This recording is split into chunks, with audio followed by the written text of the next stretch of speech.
Joshua Tiemann says, in this world, you can either be a predator or you can be prey. Why would conservatives choose to be predators? Why would you choose to be evil? Is it not nobler to die and save yourself from becoming the monster? It's not. And by the way, those are not mutually exclusive conditions.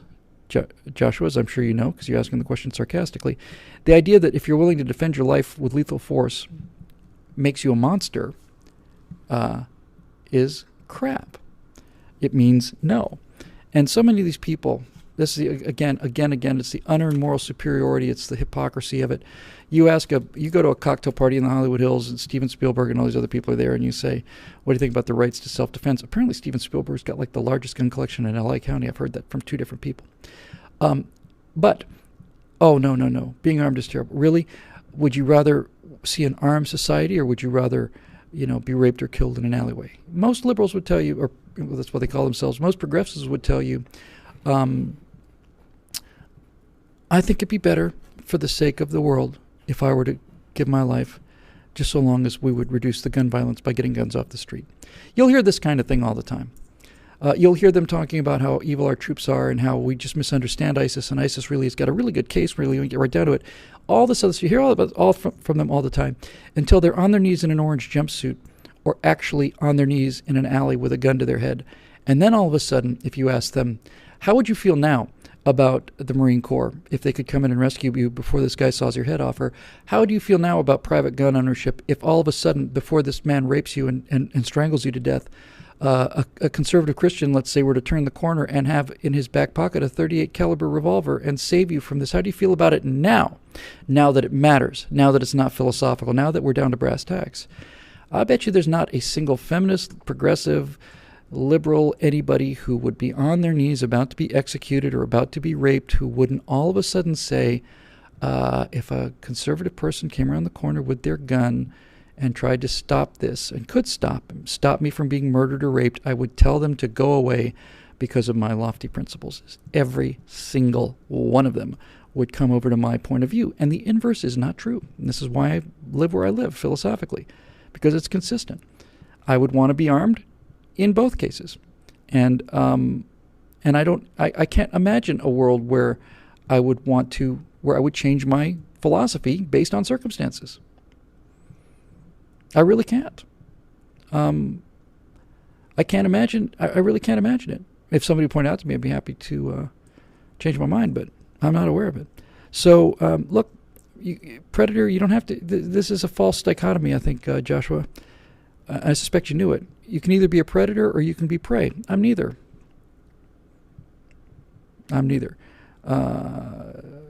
Predator means I'm preying on other people. I'm a criminal. I'm a murderer. I'm a rapist, a thief. I'm not those things, but I'm not prey either.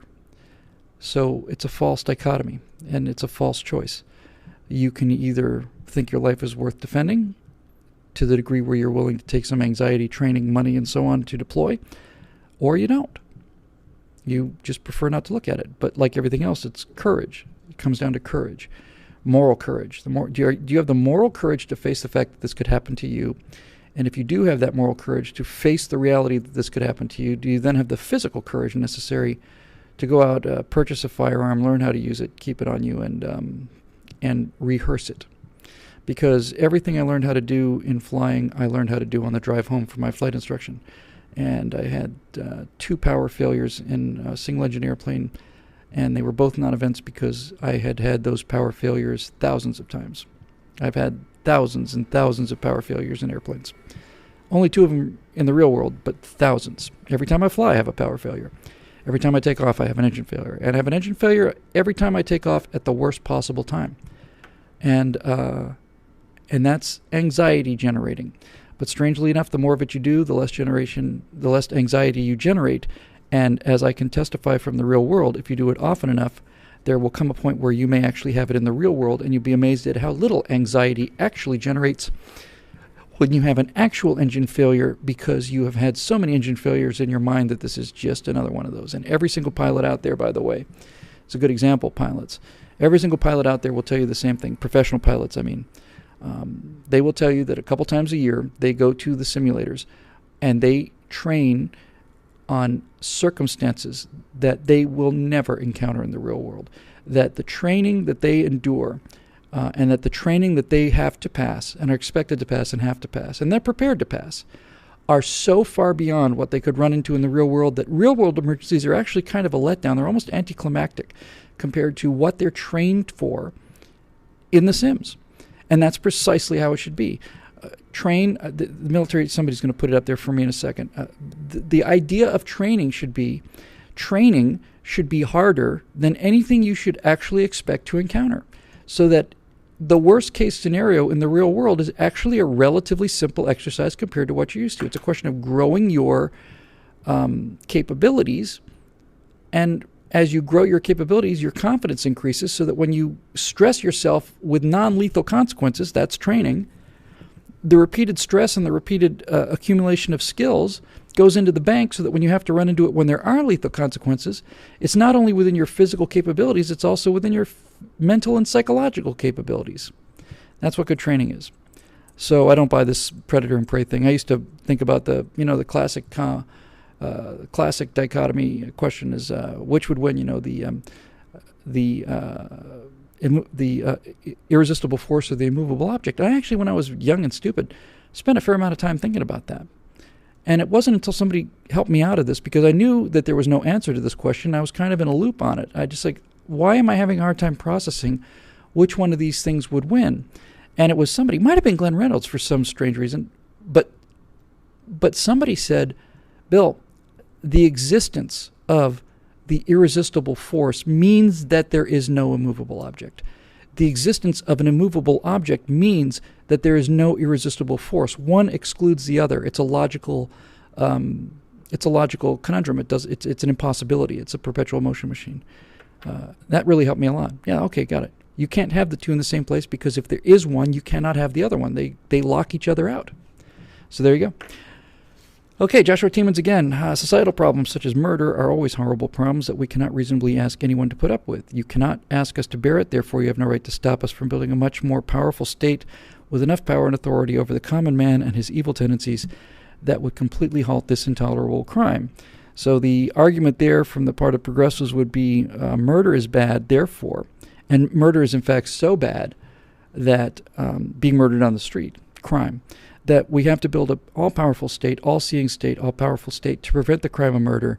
You have no right to say that we don't. My life outweighs your philosophical arguments, and if that's what it takes to stop being murdered in the streets, then that's the price we have to pay for my survival. Except that when you look at what kills people, first is disease, second is socialism, and third is war. Now, I think you could pretty much make that case. You look at the total number of casualties in pre-industrial wars. They're not huge numbers compared to 50, 60 million people killed.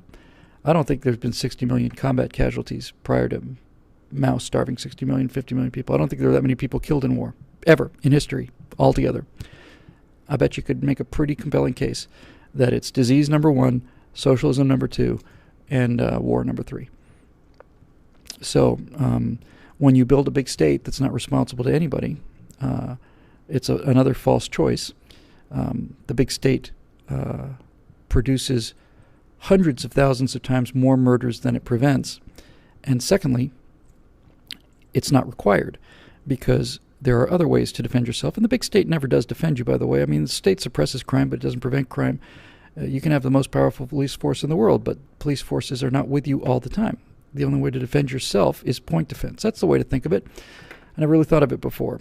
You can think of the police force as sort of a suppressive, sort of a series of sensors and arrays and, long-range missiles and stuff that occasionally work. But ultimately, when it comes down to the moment, it's point defense.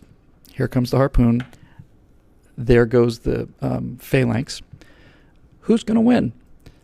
Point defense is the only defense that you can really count on. That's where I'd put all of my eggs. It's good to keep the long-range defenses out there, and it's nice to have a police force, because a police force suppresses crime, but policemen are not often dashing into the scene of the murder or the rape. You don't often hear stories, in fact, I think they barely exist, where somebody's being raped and a policeman shows up in the act in time to prevent the rape. That's almost never happens. You just have to be prepared to take that responsibility yourself. So it's another false question that they ask. That's why they win these arguments, because they're arguing with themselves. They're not arguing with us.